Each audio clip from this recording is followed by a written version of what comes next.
How the heretics, when I was a Jehovah's Witness, we would continuously argue about the existence of God.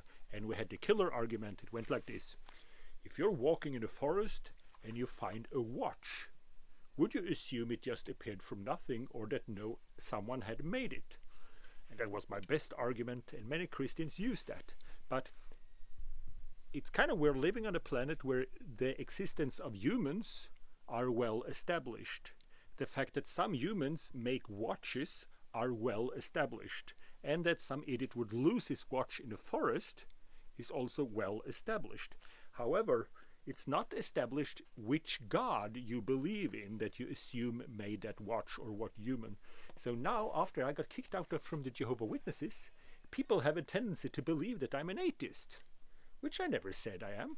But they say, if you're walking in, and they do the same argument to me, which is cute. They forget that I was a cult recruiter for 30 years. So they walk up to me and say, well, if you would find a watch in the forest, do you think it appeared from nothing? And I say, no, I think it's a Rolex. Because my parents believe in Rolex. My father said, either it's a Rolex or it's not a watch. There's only one true Rolex. And this is a Rolex created by Odin. And then people don't like me when I mention Odin, because no, there's only one true God. It doesn't matter what watch it was. And I say, there's only one true God. It doesn't matter what. There's only one true watch. It doesn't matter which God it is. And then they say, Jesus love you, which is code for I don't. So, but I believe my father told me that there's only one true watch, and that is a Rolex. And his father told him that there's only one true watch, and that is a Rolex. And this is the way I see it. It's good for a human to have hope. And I hope that the next thing I find is a Rolex. If you think about it, it's a either it is a Rolex or it's not a Rolex.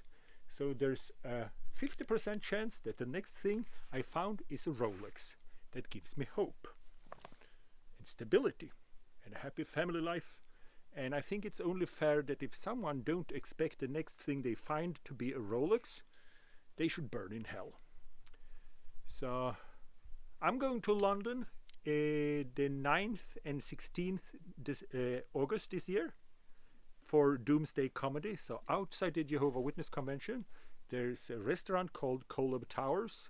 And if you go to doomsdaycomedy.com, you might still get a ticket. So there's a cast of ex-Jehovah's Witness comedians. So if you've never been a Jehovah's Witness, you will still have a lot of fun. But if you have been a Jehovah's Witness and you need some closure or just laugh at the crazy stuff, it will be the biggest meetup in Europe this year. So go to doomsdaycomedy.com and buy a ticket, and I'll see you in London. Now me and my worldly woman will have a barbecue. It's the middle of night in Norway, but the sun doesn't go down. So this is how it looks. This is my paradise. So my point is, there's a paradise right here, right now. All we have to do is to find a nice worldly woman and make a baby and enjoy paradise. So see you in paradise and see you in London. Can you stop it?